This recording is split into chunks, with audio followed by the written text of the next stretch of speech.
मानव समाचार, मानवता के हक में। मानव समाचार में आपका स्वागत है। तो अद्वैत हीरे इनको मैजिस्ट्रियल कस्टडी रिमांड देना चाहिए। इसके लिए पुलिस जो है उन्होंने खुद ही मान्यता दी है।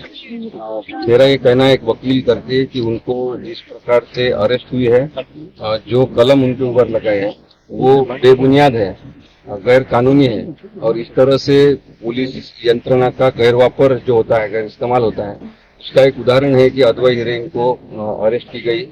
जो गुनाह उनके ऊपर लगते नहीं है उस तरह के कलम लगाए गए हैं और जो पता चल रहा है कि कोई राजकीय नेता इसके पीछे है, तो इस तरह का राजकारण अगर होता है तो वो द्वेषपूर्ण राजकारण भारत के लोकनीति में, लोकतंत्र में बैठता नहीं है। असंवैधानिक तरीका है ये किसी को गुनहगार करार करने का, और इसलिए मुझे लगता है उन्हें जल्दी जामीन भी होगा और वो बाहर आएंगे। सर, आज आपने जमानत के लिए अर्जी दी है, कब तक उसका फैसला आने का इंतजार? जमानत के लिए आज हम अर्जी देंगे, अगर हो सका तो कल ये आर्गुमेंट के लिए केस लगेगा और कल ही अगर सुनवाई हुई तो कल के कल भी निर्णय हो सकता है। इसी कोर्ट में? इसी कोर्ट में।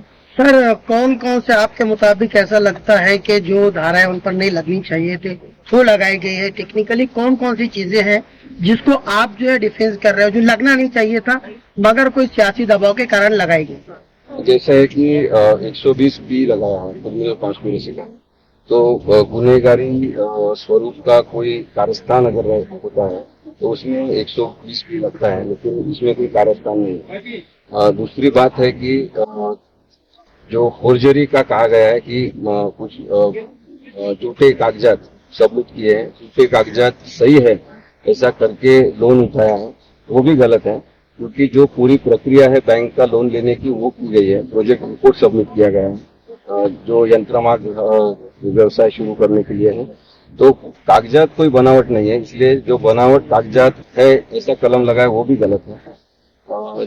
MPID के जो प्रोविजन है वो भी नहीं लगते, क्योंकि कोऑपरेटिव सोसाइटी का मामला है और कोऑपरेटिव सोसाइटी में इसका केस चल रहा है। तो जो ये कलम लगते नहीं है वो भी कलम लगाए हैं, क्योंकि किसी ने उनको कहा होगा कि ये गंभीर संगीन गुनाह होना चाहिए और इसलिए इस तरह के कुछ कलम लगाए हैं। तो जनता ने ही पुलिस को कहना चाहिए कि इस प्रकार का बर्ताव हमें नहीं चलेगा।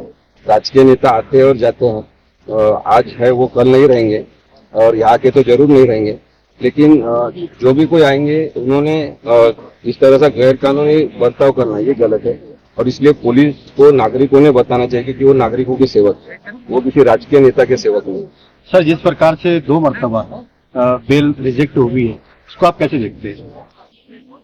इसके पहले जो बेल रिजेक्ट हुई है उसमें अलग अलग तरह से कोई कंफ्यूजन क्रिएट किया गया है, लेकिन डॉक्यूमेंट्स नहीं है, हिसाब किताब के कागजात नहीं है, वो हस्तगत करना है, इस तरह के कोई अहवाल पुलिस ने दिए हैं। लेकिन अभी सभी तरह का इन्वेस्टिगेशन उनका पूरा हो गया है, बैंक के कागजात भी उनके पास है, तो अभी और इन्वेस्टिगेशन करने की जरूरत है, समझे।